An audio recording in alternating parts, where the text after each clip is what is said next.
Right, Keith. Good to see you again, mate. It's been a while, hasn't it? Long time. Yeah, it has. I can't remember when, but certainly a long time ago.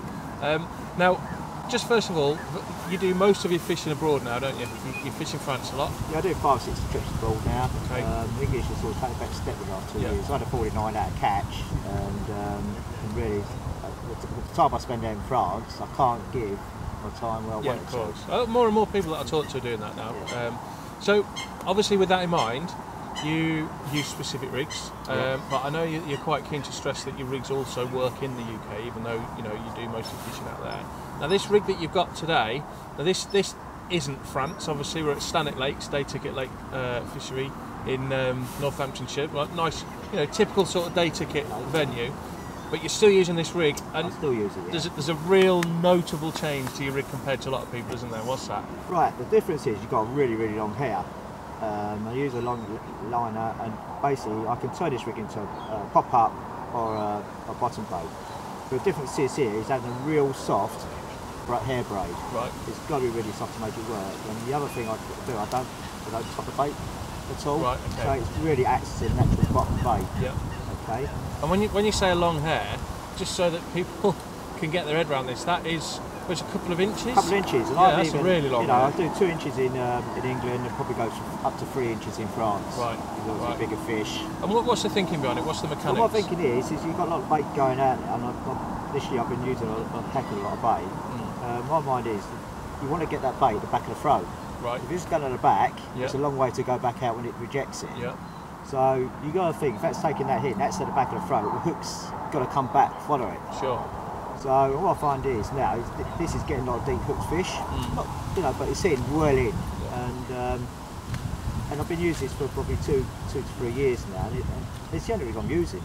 And to say this year's called me an 80 in France, a few 60s, loads of 50s, and it's 3 target fish I targeted in August in the lake near me, and it picked all of them up in 4 weeks. Brilliant. And so it obviously works then. It obviously works. Because these are one of the things people come up with. Weird and wonderful rig ideas, don't they? But ultimately, they have to work, don't they? Yeah, I mean, you've got to think about it. It's got so much, and the nice thing about it, it will resell itself as well. Right. So if it do go rejected, because it's so long, it will reject itself. Essentially, it's a multi-rig, isn't it? And you've got a curved liner sleeve on it. Yeah. And then, what's that? A rig ring? That's a little rig ring. Yeah, little rig ring on the D. So I haven't got my glasses on, so I can't see that so well. And then, like you say, that long, supple hair. So it's not a difficult rig to tie up. It's so easy. And the nice thing about it, I like to change my hooks straight off. New hook on is very, very easy.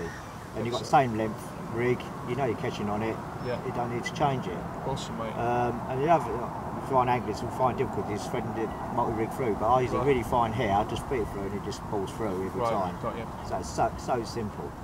The other thing I sometimes do is I use a tungsten liners sometimes for pop-ups, just to give it a little bit more heaviness. Okay. But normally on the bottom bait I want it sort of pretty light, so it's on there at the bottom, so it's going down, and it acts so naturally. So when the fish picks it up, it's picking this up, and before I realise it's a hook in it. Sure. Well, essentially, if you go right back to the days of the first hair rigs, the whole idea was the separation between the bait and the hook, wasn't it? Yeah. And you've just taken that to the next level altogether. Take it back, and you just see it. It's just so free movement. You're thinking of fish's mouth. If you look away, a fish picks a bait up, and I've tried it in my pond. In koi to see how they react to it. No hook, obviously, no hook in it. Sure. But it's amazing how they just go like that, and they just shake it really, quite violently. And that's what made me think about, long hairs it's going to be.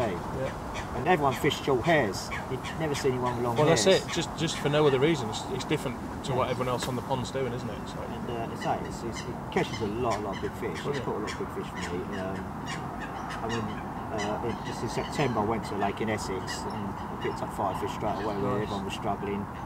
And just to finish, what about tangling on the cast? I know you use bait boats a lot, but for anglers that aren't using a bait boat, what about is that prone to tangling on a cast? Right, I always put PVA nugget on and make sure it comes off, hits the water, but as soon as it goes around it doesn't tang. I never so PVA nugget on the actual hair? On the actual hair. I actually use 2, so I put one on the hook to the point and one on the hair as well. Right, so guarantee not to tangle guarantee, isn't it? And you say if you feather it down, it's going to go straight anyway. Yeah.